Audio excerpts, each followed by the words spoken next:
বাইরে একজন গরিব অসহায় বাবা কিভাবে দেখুন তার মেয়ের জন্য দোকান থেকে রুটি চুরি করলো। দেখুন এই গরিব বাবাটি এই দোকানে রুটি নিতে এসেছিল, তার কাছে যথেষ্ট পরিমাণ টাকা না থাকায় দোকানদার রুটি দিল না। আরেকটি যখন দোকানে আসলো তখন দেখতে পেল এক টুকরা রুটি পড়ে আছে, সেটি দেখুন দোকানদারকে না বলে সে এই রুটিটা চুরি করে নিয়ে চলে গেল। আর দোকানদার সেটা দেখতে পেল, দেখার পরে সে খুবই অবাক হলো এবং বৃদ্ধ বাবার পিছু নিতে লাগলো। সে দেখতে লাগলো যে বৃদ্ধ বাবা এই ছোট্ট রুটির টুকরাটা নিয়ে কি করে। এদিকে এই বৃদ্ধ বাবা দেখুন সেই রুটির টুকরাটা নিয়ে এসে তার ক্ষুধার্ত মেয়েকে দিচ্ছে। মেয়েটি যখন খেতে যাবে তারও তখন মনে হলো যে তার বাবাও না খেয়ে আছে।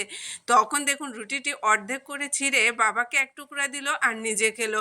আর অসহায় বাবাটি দেখুন এই রুটির টুকরোটি মুখে দেওয়ার সাথে সাথে কান্নায় ভেঙে পড়লো। সে কতটা অসহায় দেখুন, একজন বাবা কতটা অসহায় হলে তার মেয়ের জন্য দোকান থেকে রুটি চুরি করে আনতে পারে।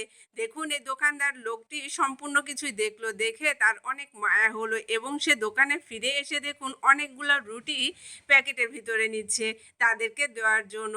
আর এই ভাইটির দেখুন মনটা অনেক ভালো, যার কারণে ওই অসহায় বাবার কষ্টটা সে ফিল করতে পেরেছে এবং তাদেরকে সাহায্য করার জন্য দেখুন অনেকগুলো টাকাও বের করলো। বের করে দেখুন রুটির প্যাকেটের ভিতরে দিল এবং সে অসহায় বাবার কাছে যেয়ে সেই রুটিটা এবং টাকাগুলো দিয়ে দিল। আর অসহায় বাবা এবং তার মেয়ে দেখুন কতটা খুশি হয়েছে এবং